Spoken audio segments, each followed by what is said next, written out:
ngelatih di Jawa Timur dulu saya terkenal jahat saya.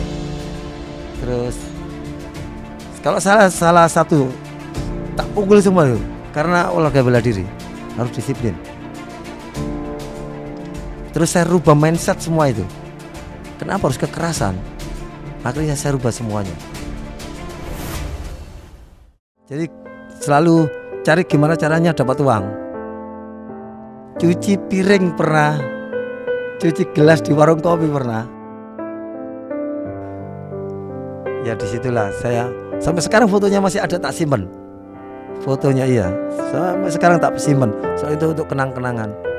Pertama kali saya juara dan saya mencucurkan air mata di situ itu. Piala dapat uang 100.000, terus dapat kaos. Itu waktu pertama kali saya menangis. Soalnya saya dapat uang 100.000 dengan hasil keringat berkelahi ibaratnya gitu. Jadi saya pegang uang itu, akhirnya saya lihat sendiri uang itu dengan bangga bisa memberikan yang terbaik untuk orang tua saya. Dulu saya gak pernah punya rumah, sering tidur di rumahnya orang-orang. Jadi saya masuk marinir ini bisa membanggakan orang tua saya.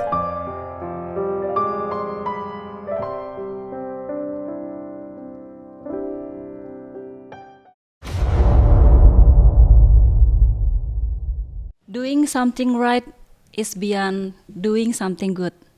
It is involving moral value, involving God and heart. Berbuat kebenaran lebih sakral daripada berbuat kebaikan, karena mengandung nilai moral, ketuhanan, dan hati. Farhana, Putri Indonesia 2023. Halo, berjumpa kembali dengan saya Grace di podcast Inspiratif TNI Angkatan Laut, Naval Untold Story. Go, go, go!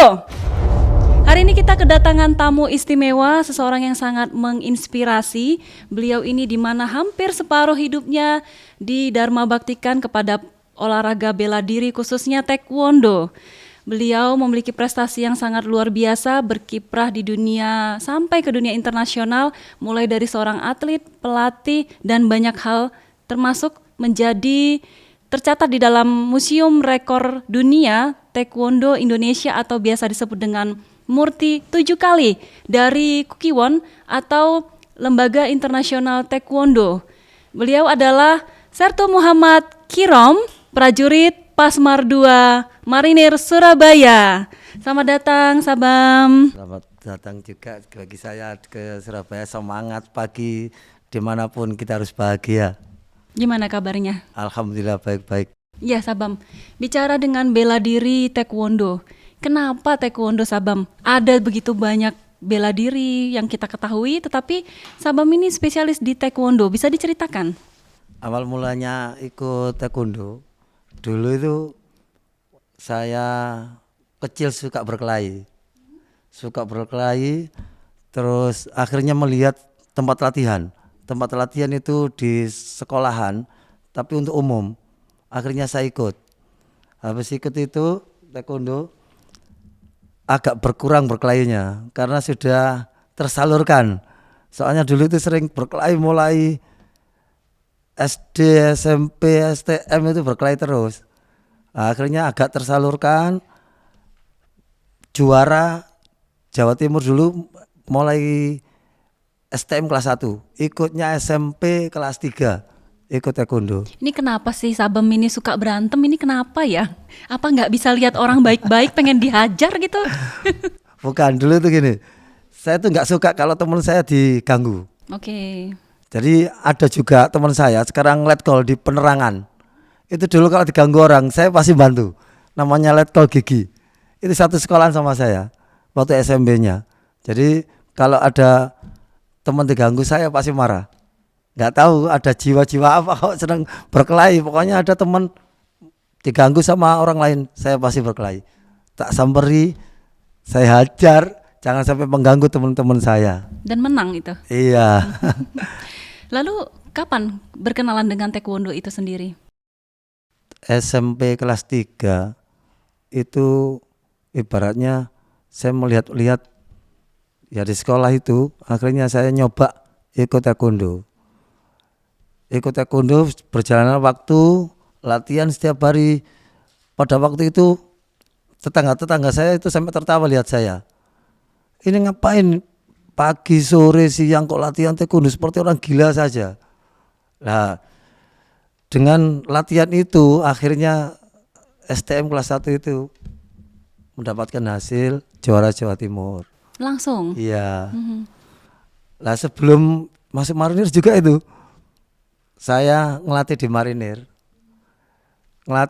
Dan saya orang sipil satu-satunya yang ngelatih di marinir. Akhirnya ditawari jadi marinir. Begitu. Jadi sebelum menjadi prajurit marinir itu apa pekerjaannya taekwondo Sabam? Saya dulu memang terus terang saya orang kurang mampu. Jadi tukang parkir.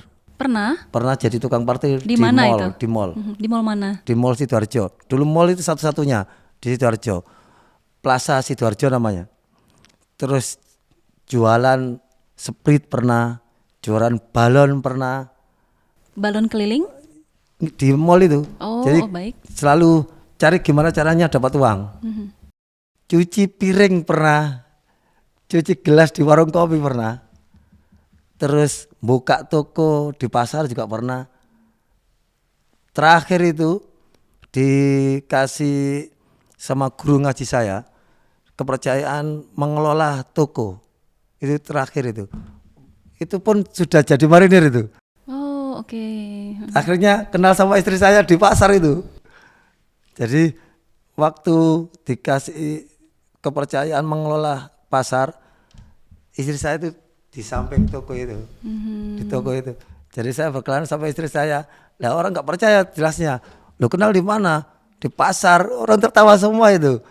Kalau saya kenal sama istri saya di pasar. Jadi sudah berkeliling di sekitaran mall, di pasar, lalu memutuskan menjadi marinir itu bagaimana? Nah itu gini, Juru. Saya diminta sama waktu itu njabat Danyon 1, Pak Giharto. Dulu masih Letkol Giharto. Mantan dan Pasmar 1 Jakarta. Kamu mau masuk marinir? Mau Pak. Cita-cita saya dulu nggak ada jadi marinir itu. Berhubung sering lihat marinir sangar, dulu kan marinir itu sangar zaman dulu itu. Sekarang juga masih, Pak. Ya sangar kan gitu. Wah sangar. Apalagi saya wajah hitam tambah sangar lagi nanti kalau jadi marinir. Akhirnya mau Pak. Ya wis, kamu tak kasih surat, kamu daftar. Dulu ada pilihan sebenarnya. Kamu mau sekarang atau nunggu? Kalau nunggu ada Bintara, kalau sekarang Tamtama. Wis sekarang saja Pak. Saya gitu. Akhirnya dikasih surat. Saya daftar. Yang ngetes saja heran.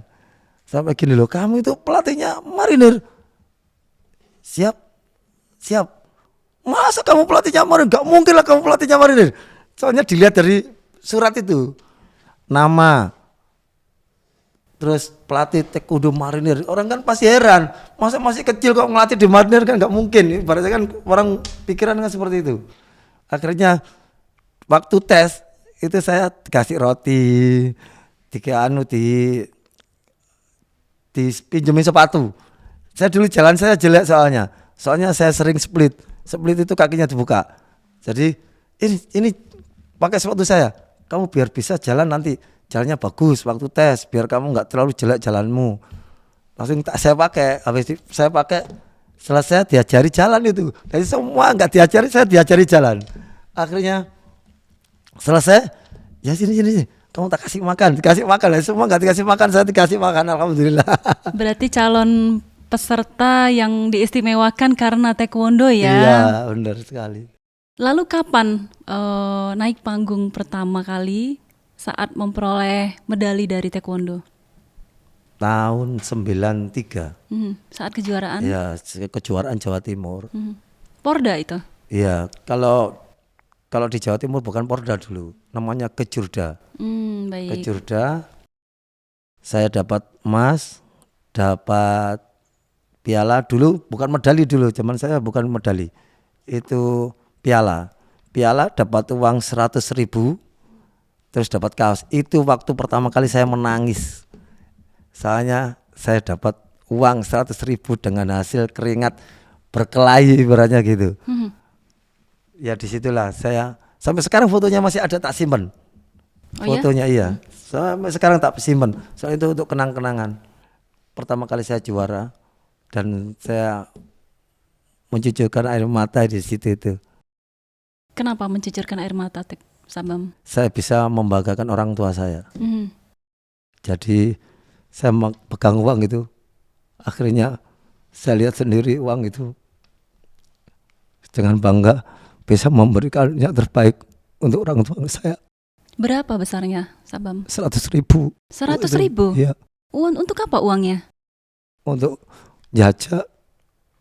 Dikasih ke orang tua. Iya, Sebenarnya pekerjaan orang tua apa, Sabam? dulu PNS di Angkatan Laut, cuma pensiun dini. Dulu saya nggak pernah punya rumah, sering tidur di rumahnya orang-orang. Jadi saya masuk marinir ini bisa membanggakan orang tua saya. Alhamdulillah ya, Sabam ya. Ya, segala sesuatu memang kita harus syukuri, dan perjalanan yang panjang itu yang menempa sehingga bisa menjadi seperti sekarang ya, Sabam ya. Luar biasa kisahnya. Beliau ini sangat bersahaja, tetapi di balik kebersahajannya beliau itu ada sesuatu yang sangat istimewa yang orang-orang perlu ketahui. Beliau itu tidak pernah menceritakan apa yang beliau punya, padahal beliau ini di dunia taekwondo, khususnya di internasional, beliau diakui, beliau dihargai, dan beliau mendapat tempat khusus. Ya, Sabam ya. Baik, Sabam, kita kembali ke taekwondo nih. Sabam harus semangat supaya menginspirasi anak-anak muda sekarang, prajurit-prajurit muda kita juga. Nah, kita kembali ke black belt. Nah, saya tahu Sabam itu kemarin diundang khusus sehingga bisa kami undang juga di podcast ini, karena Sabam ini dipanggil secara istimewa ke Puspomal saat penyematan black belt Bapak Kasal sebagai warga kehormatan taekwondo. Ya, jadi boleh cerita perannya Pak Sabam di sana itu sebagai apa? Di mana Sabam ini kita ketahui adalah dan 5 sabuk hitam taekwondo ya. Iya. Saya diundang langsung sama Kukiwon. Kukiwon itu apa itu, Sabam? Kukiwon itu organisasi tertinggi di taekwondo seluruh dunia. Jadi seluruh dunia itu sertifikatnya sabuk hitam itu seluruhnya di Kukiwon. Jadi pusat taekwondo dunia. Baik, Sabam, untuk prestasi di tingkat nasional bagaimana, Sabam? Nah, kita bicara tentang Sabam itu diundang secara khusus oleh Kukiwon. Itu bagaimana ceritanya, Sabam? Ya. Awal mulanya kenal sama Kukiwon itu. Baik, Sabam, untuk prestasi di tingkat nasional bagaimana, Sabam? Dulu saya pernah ikut PON 2000, itu dapat emas, juga atlet terbaik Indonesia. Jadi atlet terbaik Indonesia itu dipilih karena permainannya bagus, dalam melawan siapa. Dulu sempat soalnya yang saya lawan itu atlet SEA Games tidak terkalahkan, kalah sama saya waktu itu. Memang semua itu bukan karena saya hebat, bukan sebenarnya. Itu semua sudah diatur sama Allah, sama Tuhan sebenarnya. Akhirnya itu dapat uangnya untuk beli rumah, akhirnya punya rumah. Alhamdulillah, Jadi akhirnya beli rumah itu. pertama itu ya, Iya. Sabam ya. Orang tua diajak? Orang tua waktu itu nggak tahu soalnya. Jadi saya kan suka diem-diem bawa medali gitu. Jadi biar mereka bangga sama saya. Nah, kalau di internasional? Sempat kejuaraan di Vietnam, juga kejuaraan pelatnas di Jakarta, di mana untuk persiapan kejuaraan luar negeri. Berarti SEA Games juga? SEA Games waktu mau main nggak jadi karena diminta sama Jawa Timur untuk jadi pelatih. Soalnya waktu itu Jawa Timur kekurangan pelatih juga. Jadi akhirnya jadi pelatih Jawa Timur. Lama pelatih Jawa Timur juga. Nah, kita bicara tentang Sabam itu diundang secara khusus oleh Kukiwon. Itu bagaimana ceritanya, Sabam? Ya. Awal mulanya kenal sama Kukiwon itu, saya nge-share satgas yang di luar negeri itu, kan melatih anak-anak. Terus Kukiwon tahu kalau saya ngelatih di sana, akhirnya dikasih penghargaan. Habis itu ini anggota mana? Angkatan Laut. oh ini marinir. Nah, akhirnya imbasnya ke angkatan laut semua, ke marinir juga. Nah kemarin langsung dipanggil saya, soalnya waktu itu sebelumnya ada penghargaan juga. Akhirnya ini mau ada penghargaan dari Kukiwon Kasal. Wah, alhamdulillah, soalnya beliau pantas memang mendapat dan kehormatan dan 6 Kukiwon. Kepala Staf Angkatan Laut. Siap. Ya. Jadi ini Ya. kemarin sudah diacarakan langsung dari Kukiwon Internasional ya? Iya, langsung Dari Korea. Dari Korea langsung kemarin diserahkan di Puspomal. Jadi saya diundang juga sama Puspomal, pihak Puspomal saya diminta untuk datang juga. Jadi untuk penghubung juga. Di mana Pos Puamal adalah selaku Kayanus Taekwondo Bela TNI diri, Angkatan Laut iya. ya. Bela diri Iya, TNI bela Angkatan diri. Laut. Oke, jadi kemarin boleh dong ceritakan ke kita bagaimana sih prosesi pengangkatan Kasal sebagai dan 6 sabuk hitam Taekwondo. Ya, gini. Kemarin waktu acara ini, acaranya saya pas hadir pertama ada beberapa acara waktu pemanggilan beliau Kasal mendapat penyematan sabuk itu, waktu dipakaikan baju itu saya terus terang merinding kemarin itu. Terharu ya Sabam ya? Terharu sekali karena yang mendapat dan kehormatan dan 6 itu hanya 3 orang sama beliau. 3 orang di dunia?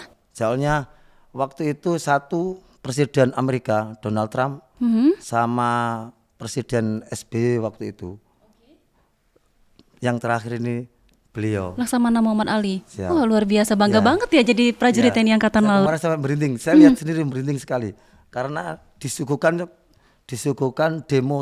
demonya Kukiwon. Jadi itu jarang-jarang. Soalnya mendatangkan itu aja sulit. Sulit mendatangkan tim demonya. Karena itu sudah tim demo untuk internasional.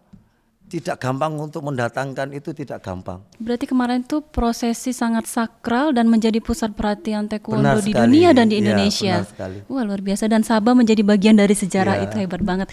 Jadi Sabam ini dan 5 sabuk hitam taekwondo. Dan 5 kalau di taekwondo itu dan itu Kukiwon. Oke. Dan 5 Kukiwon. Ada berapa sabuk hitam sih Sabam? Kalau sabuk hitam itu ada 9. Dan 1 dan 2 dan 3 sampai 9. Oke. Kalau di bawahnya itu ada, itu sertifikatnya dari kita sendiri, dari PBTI. Jadi taekwondo itu ada satu tempat namanya PBTI.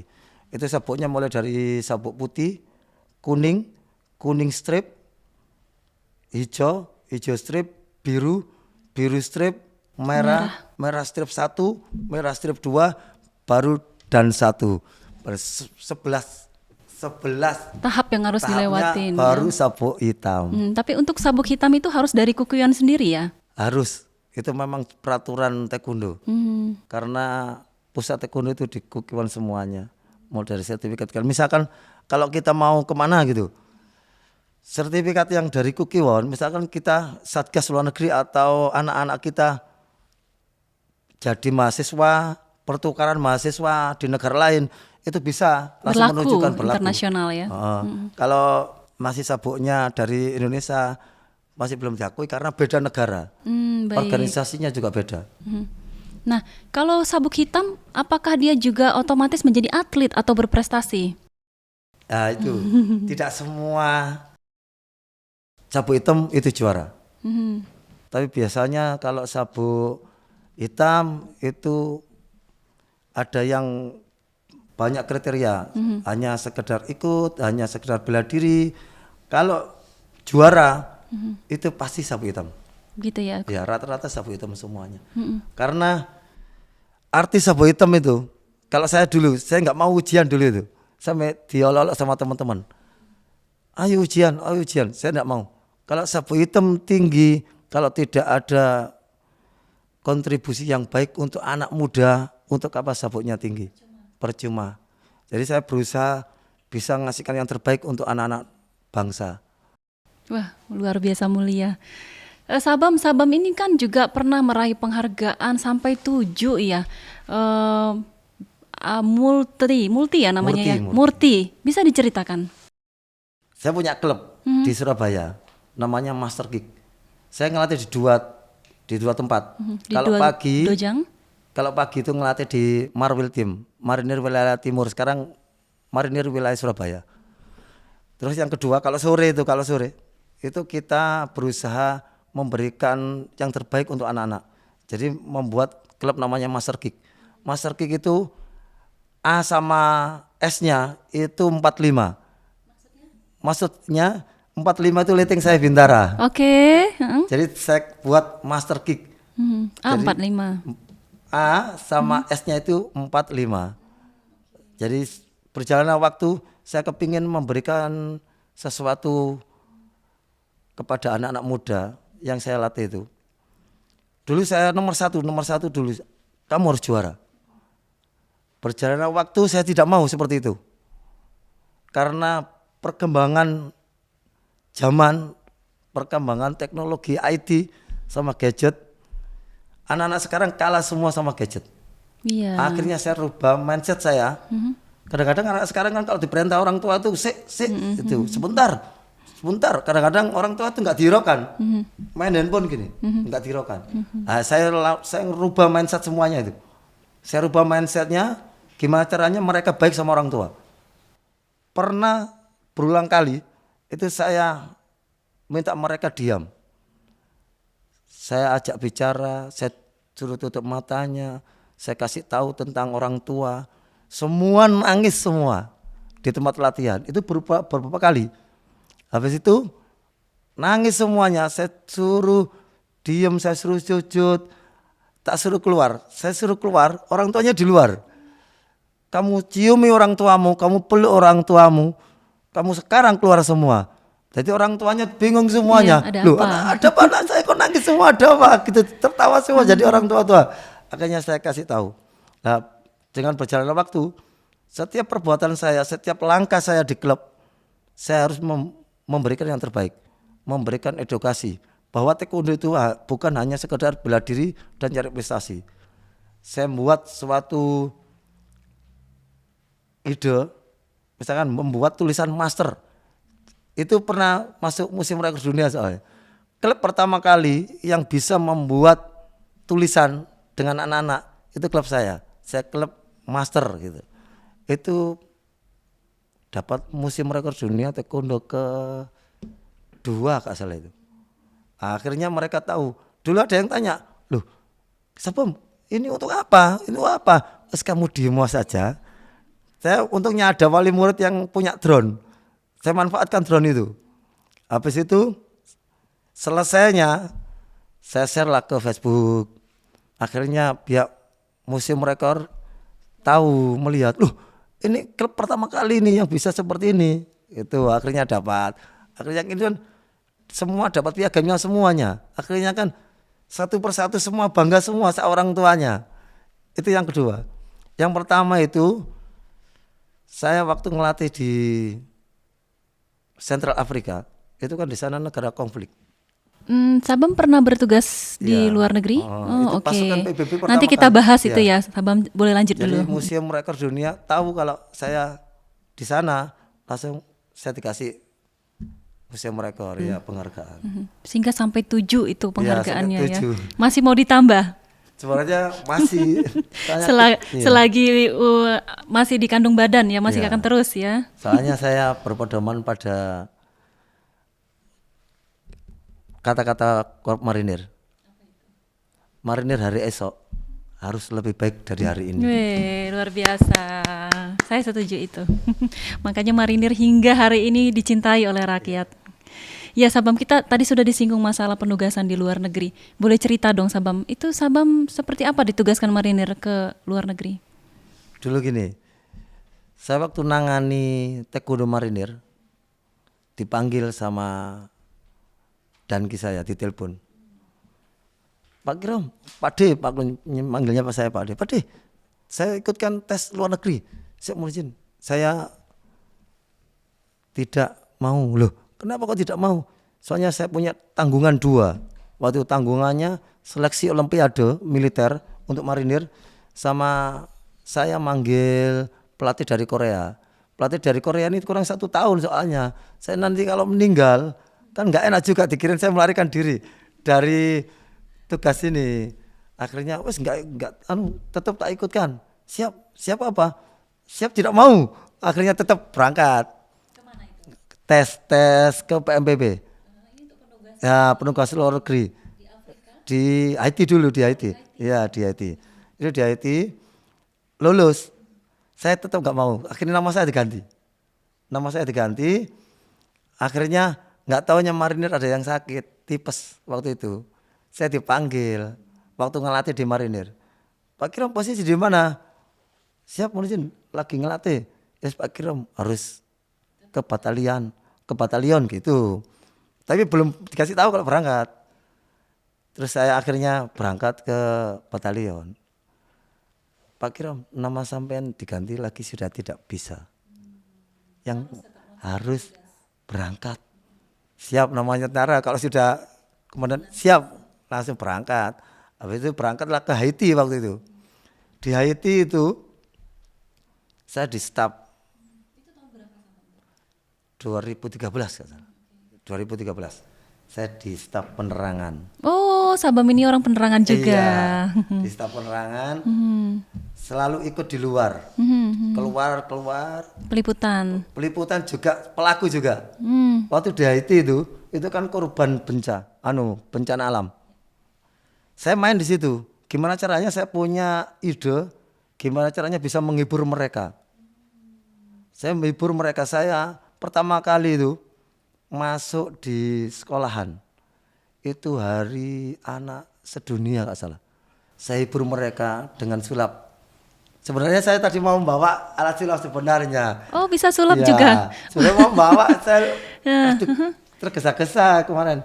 Lalu apa yang Sabam lakukan untuk anak-anak? Sulap padahal di sini memang remeh di sini, tapi bagi mereka di sana Luar biasa. itu luar biasa Dan menghibur ya. dan menghibur. Dan keduanya saya hibur lagi pada tahun baru. Tahun baru saya mengumpulkan anak-anak jalanan sama tim penerangan juga. Saya kumpulkan mereka, saya hibur di situ. Masih ada di Google, masih ada. Masih ada sampai sekarang. Jadi hasil dokumentasinya Sabam ini dipublish ke media sosial ya, Iya. sehingga halayak bisa tahu. Iya, benar. Ini disitulah peranannya penerangan ya Sabam ya. Sebening air putih ini. Apalagi suara kita sebening air putih. Gitu.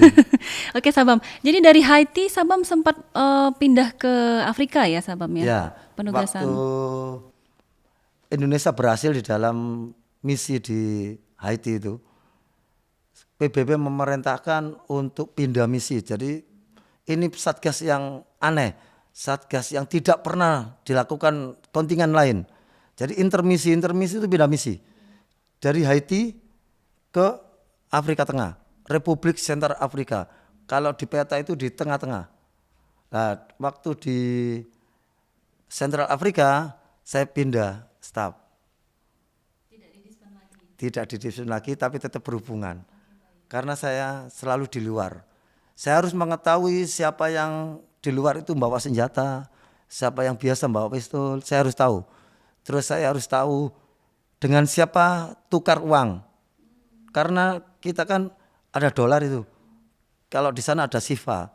Jadi kita harus tukar untuk beli pulsa, untuk beli apalah di sana. Macam-macam, Akhirnya saya beda staf. Ya, tetapi di sana Sabam juga tetap melatih taekwondo ya. Ya, Apa yang Sabam lakukan? setiap pindah camp itu saya harus ikut. Oh gitu. Ya, saya harus memantau tempat-tempat apa yang saya harus lakukan. Ini gimana caranya biar Indonesia tidak terganggu. Saya harus tahu siapa yang orang milisi, siapa yang saya harus tahu. Jadi siapa yang biasa membawa senjata, saya harus tahu. Habis itu sudah agak kondusif, saya balik ke camp Indo. Nah waktu di Berbarati itu kita membangun camp. Jadi gunung itu diratakan untuk membangun camp di situ. Akhirnya saya lihat di sana kan sekolah hancur, banyak yang tidak sekolah, cangkruan di mana-mana. Akhirnya saya kumpulkan mereka. Maaf, di sana itu perang saudara atau bagaimana, Sabam? Itu di situ milisi antar sebenarnya anti Balaka sama Seleka. Itu dua konflik itu berbau SARA sebenarnya. Sehingga yang mengorbankan masyarakat sipil Iya, masuklah benar sekali. tentara PBB. Ya, Oke. kita- Terus ceritanya yang mendapatkan penghargaan dari Kukiwon saat misi di PBB tersebut itu pas saat kapan, Sabam? Nah, itu waktu saya ngelatih di sana. Dan mereka saya kumpulkan semuanya. Saya ajak bicara soalnya kan saya sedikit-sedikit bisa bahasa sana waktu itu. Bahasa Sanggo namanya. Bagaimana Bahasa contohnya? Sanggo itu kalau minum itu nggu. Aha, Kalau perempuan itu koli, kalau laki-laki wali gitu. masih ingat Jadi, ya? masih ingat sedikit-sedikit lah. Jadi saya harus masuk sana dengan komunikasi. Kalau orang sana itu kalau kita tahu bahasanya, kita langsung disenangi, diterima. Jadi saya masuk ke kampung-kampung gitu. Saya kumpulkan mereka, saya ajak bicara biar melupakan tentang konflik. Saya ajak kumpul semuanya. Akhirnya saya bicara bahasa sana waktu itu. Kumpulkan mereka, saya latih taekwondo. Semua heran semua, orang PBB pun heran lihat saya. Kok bisa Kok berbaur? bisa mengumpulkan orang segini banyak? Waktu itu kan pernah ditayangkan di camp. Orang PBB datang. Sampai terheran-heran itu. Loh, ini siapa kok bisa mengumpulkan orang segini banyak? Sampai heran-heran. Akhirnya terkumpul orang banyak. Teman-teman itu kalau mau foto ngajak saya semuanya. Kan ada anggota yang cuti tidak pulang. Jadi ngajak saya. Cak, aku neng jopo Cak. Ya sih Bang, ikut saya keluar gitu. Akhirnya kepikir foto dengan mudah foto gitu. Diterima oleh masyarakat Diterima sana oleh ya? masyarakat. Alhamdulillah. Ini ada kejadian ini. Gimana Kejadian itu, yang sangat menarik sekali.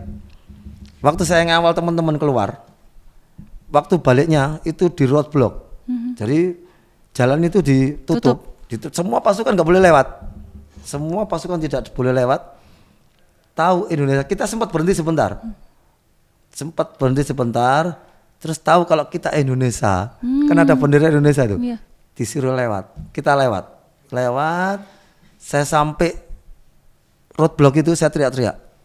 Indonesia, mereka teriak semua. Dijawab juga ya? Bang Kirom, saya sampai kaget semua luar biasa. yang ikut satu rombongan itu sampai kaget semua itu. Apalagi yang itu kan campuran ada angkatan darat, ada angkatan udara. Sampai Bang Kirom. Sampai dan PMPB waktu itu Pak Putranto itu datang lihat videonya. Saya sampai diginikan, kamu punya ilmu apa kamu Rom gitu. Padahal nggak ada apa-apa.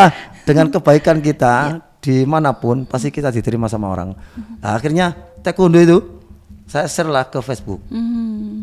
Nah itu terus Museum Rekor Dunia Taekwondo Indonesia melihat kok ini ada pasukan PBB yang mau melatih taekwondo di daerah konflik kok berani gitu.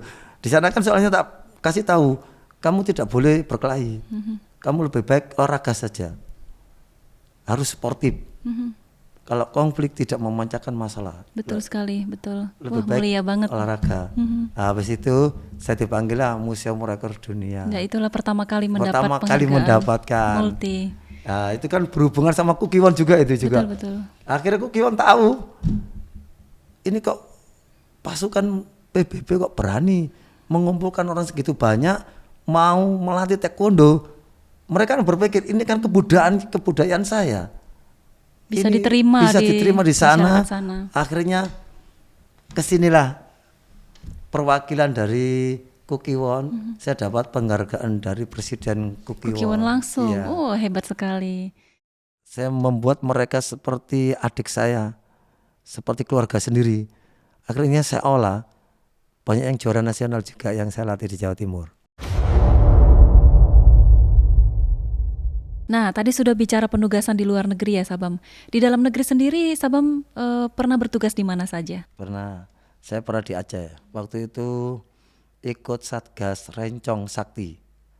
Itu sebelum tsunami ya? Ya, sebelum tsunami itu.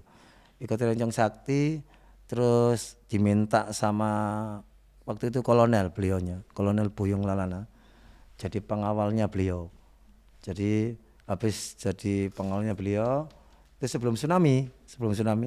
Jadi pengawal beliau, akhirnya beliau mengutus saya untuk ikut tim.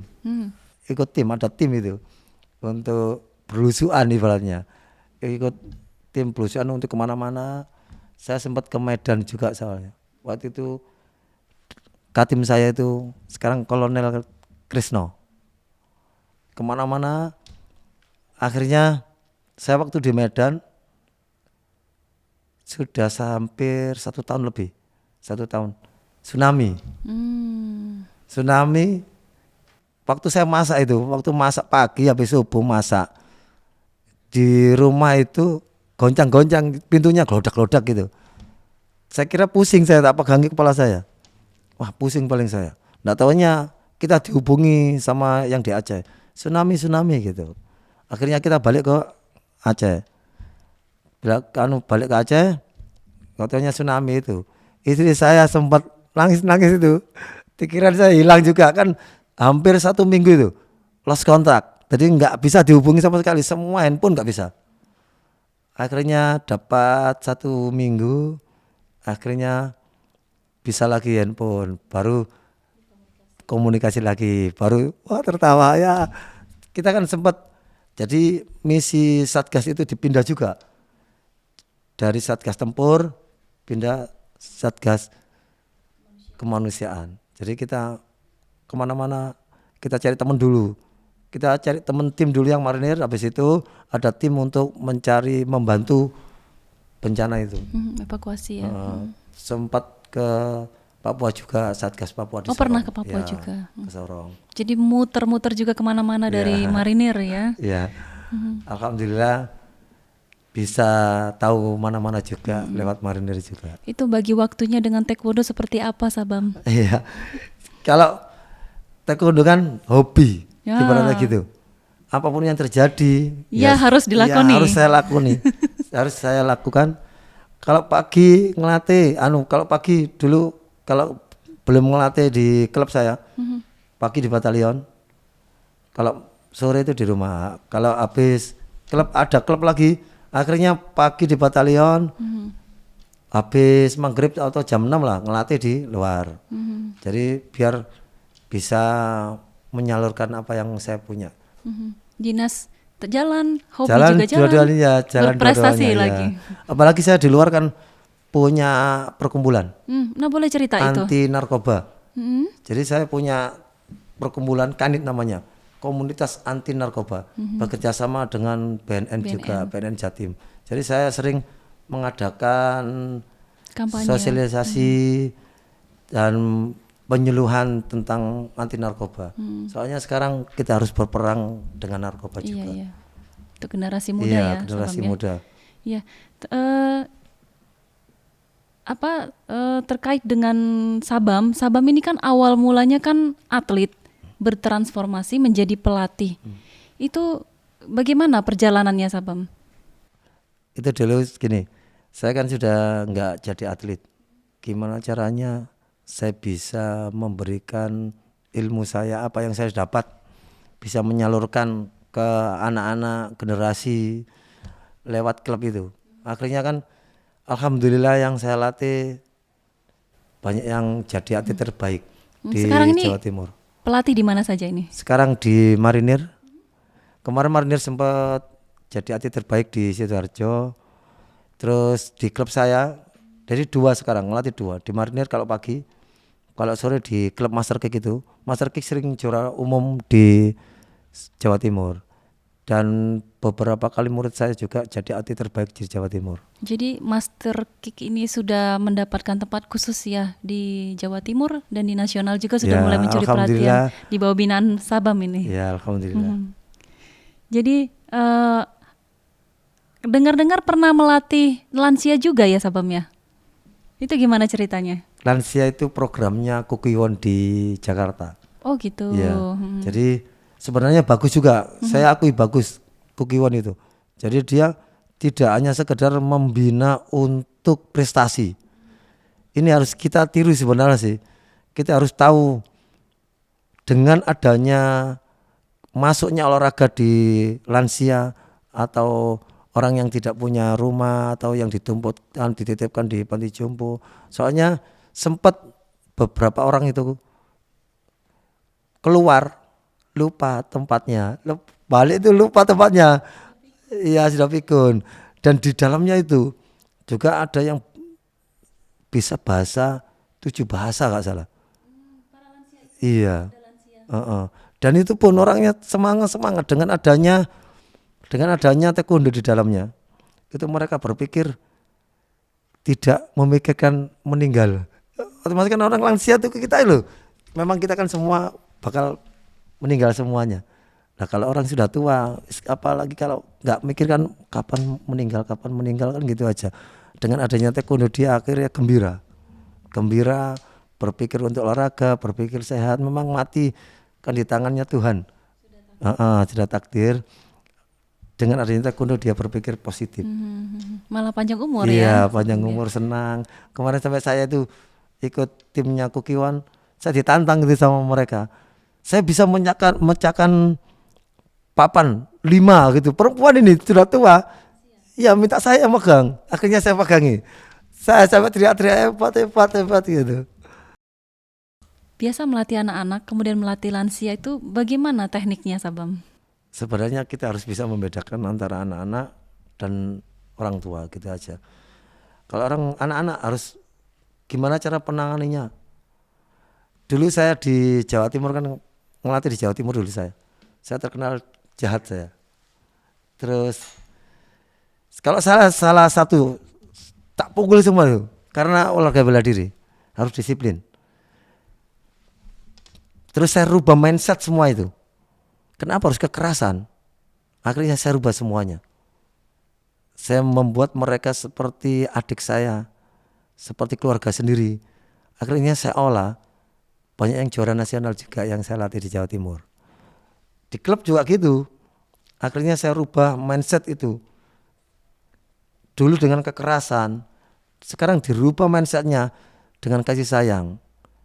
Agar mereka mau menurut. Apalagi dengan zaman sekarang, anak sekarang itu kan kalau dibentak, dimarahi, dikerasi, sudah nggak mau latihan lagi, sudah nggak bisa. Akhirnya ya dirubah mindset itu, dirubah cara pola latihannya, biar dia bisa berlatih, mau berlatih. Dan itu kan kalau kita melatih, dia mau latihan saja dan mau kita latih. Berapa jam dia lepas dari handphone? Itu yang saya pikirkan. Karena handphone ini sebagai momok di kehidupan sekarang. Kalau handphonean terus, ini akhirnya berpikir otaknya ini jadi malas. Iya, tidak kreatif sama sekali. Coba latihan saja, mulai berangkat dari rumah. Dari rumah misalkan latihannya jam 6. Dia berangkatnya di rumah kalau jauh lah setengah jam. Itu sudah lepas dari handphone. Latihan jam 6 sampai jam 9 lepas dari handphone. Kan lumayan itu, sudah melepas mereka. Lumayan lah kita bisa memberikan yang terbaik untuk keluarga mereka, untuk membantu orang tuanya mereka. Jadi lepas dari handphone. Itu tujuan saya.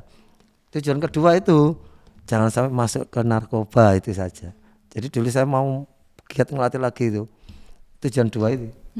Jadi dari taekwondo ini berkesinambungan kemana-mana ya, Iya. Sabam ya, mulia sekali. Tapi saya mau memetik satu hal dari Sabam ini, ternyata memenangkan hati seseorang itu jadi kita bisa memenangkan dunia. Iya, benar. Luar biasa Iya. Sabam. Sabam tadi sudah bicara dengan kehidupan anak-anak dengan keluarganya, dengan tadi dibahas mengenai gadget, gimana menghormati orang tua. Sabam sendiri dengan kegiatannya yang segudang, dukungan dari keluarga seperti apa? Alhamdulillah istri saya kan punya anak 2 ini. Satu sekarang kuliah di UIN. Yang perempuan yang pertama itu mengikuti jejak saya. Jadi taekwondo juga. Juara taekwondo juga. Wah. Masuk di sekolahan Semanor, nama Semanor di sekolah olahraga.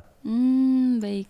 Sekolah olahraga yang pertama dia masuk UIN itu nggak mau lewat jalur olahraga. Dia kepingin pakai nilai. Alhamdulillah masuk di UIN, itu masuk di negeri. UIN kan sekarang Di bawah negeri. di bawah negeri. Dulu kan namanya IAIN, sekarang jadi Universitas Islam Negeri Surabaya. Yang kedua itu nggak mau benturan sama orang, laki-laki ini. Jadi nggak tahu.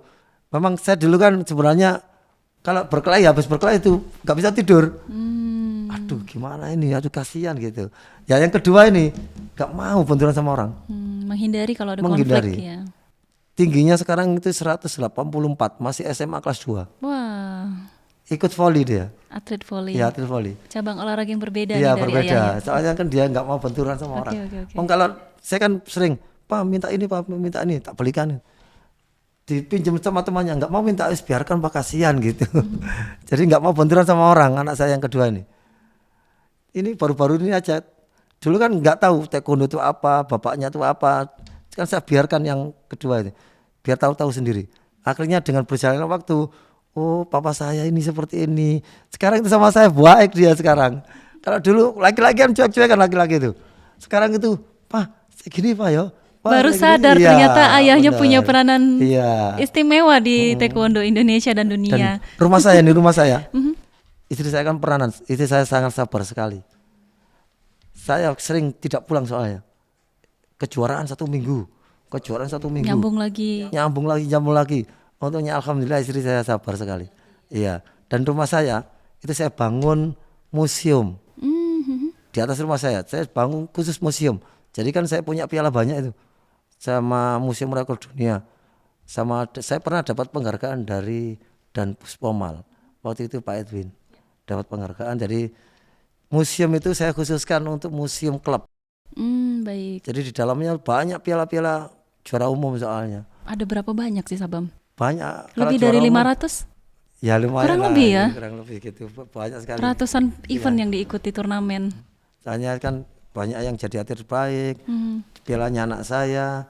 Kalau murid saya jadi atlet terbaik, itu pasti tak minta Dokumentasinya. dokumentasinya, fotonya, sama pialanya kalau bisa diduplikatkan. Oke. Jadi kalau misalkan kita kan nggak tahu mau jadi apa, mungkin pindah rumah hilang pialanya. Ya, jadi ada fotokopiannya. Masih saya kepingin ke museum Sabam Kirom, Rek. Di situ masih ada foto saya. Banyak pengunjungnya Sabam. Masih belum, ini kan belum tak resmikan soalnya juga. Oh, akan diresmikan dalam waktu dekat. kan Ini baru. bocoran nih di podcast ini ya. Iya, baru, soalnya baru. Kemarin sempat tak renovasi, soalnya kemarin sempat bocor. Akhirnya saya renovasi. Ini baru selesai kemarin, itu sempat pembangunannya saya tinggal waktu latihan kedrik itu. Ah, iya, itu saya tertarik juga itu. Kedrik itu apa ya Sabam ya? Kedrik itu kemarin dan Kormar itu Mhm. memanggil mantan-mantan juara di Jakarta, dikumpulkan di Cilanda. Termasuk Dipanggil. Sabam ini ya. Iya. Juara taekwondo, juara tinju, juara karate, terus juara MMA, juara kickboxing, jadikan satu, Kumpul satu. kumpul semuanya latihan bersama. Latihan bersama, awal mulanya bukan kedrik namanya, combat, kombinasi bela diri marinir. Akhir awal mulanya. Terus digodok lagi sama Dan Kormar, namanya kedrik. Kedrik itu kemarin komandan mengambil dari bahasa Sangsekerta, artinya prajurit pertarung. Bagus sekali namanya. Ya. Heeh. Nah, ini apa ini? Tugas dari Kedrik ini apa ini yang akan digalang? Nah, kedrik ini nantinya akan disebarkan ke seluruh marinir semua. Jadi yang berlatih yang kemarin 1 bulan kan, itu disebarkan ke seluruh marinir. Ini menjadi olahraga khusus Prajurit petarung prajurit marinir. petarung marinir. Wah, hebat sekali. Ya. Yang membedakan bela diri lain itu, Apa itu Sabam? kita bisa penyelesaian pistol, kita bisa penyelesaian sangkur, ini dibaratkan gini, kita berperang pendaratan, kita habis munisi lah, Senjata. habis munisi, Amunisi. kita bertarung lewat Tangan kosong. tangan kosong. Pertama senjata kan habis, terus kita bertarung senjata laras panjang, laras panjang nggak bisa lagi, Kita masih ada sangkur. masih ada pistol. Pistol. Pistol habis, berkelahi diambil lagi. Habis tinggal sangkur. Sangkur habis, baru kita berkelahi piding-pidingan di situ. Kunci-kuncian di situ. Iya. Itu. Wah, ini ide-ide yang sangat baik ya sebagai seorang prajurit kan tentunya kita tidak tahu apa yang kita hadapi di Ya, medan benar, penugasan. benar. Karena Dan Kormar ini ide-idenya selalu ada, sangat bagus untuk para prajurit. Ini kan menggambarkan seorang prajurit yang harus bisa bela diri. Jadi kalau ada apa, biar enggak, masa seorang prajurit nggak bisa berkelahi gitu. Ya, sejatinya kita kan memang seorang ksatria, seorang petarung ya. benar. Nah, terakhir ini Sabam, apa sih pesan harapan Sabam untuk anak muda masa kini, terus untuk Dojang yang Sabam Latih secara umum bagaimana? Pesan-pesan untuk anak-anak yang menekuni bela diri atau olahraga lain lah, bukan taekwondo saja, semuanya berbuat baiklah untuk kedua orang tua, selalu semangat melakukan sesuatu. Setiap perbuatan akan kembali pada diri kita sendiri, yang menikmati kita sendiri bukan orang lain.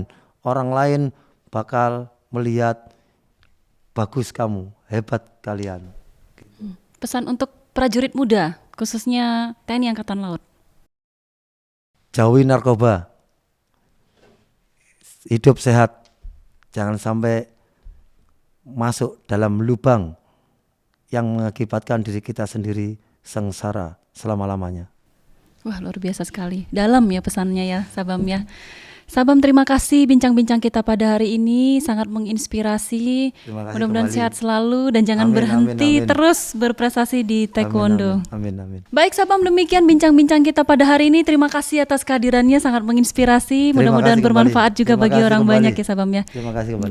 Baik pemirsa, berpikir, berbuat, dan berprestasi. Jangan jadi plagiat, apalagi jadi pecundang. Sebab di dunia yang luas ini ada banyak hal yang bisa kita eksplor. Oleh sebab itu, mari berprestasi.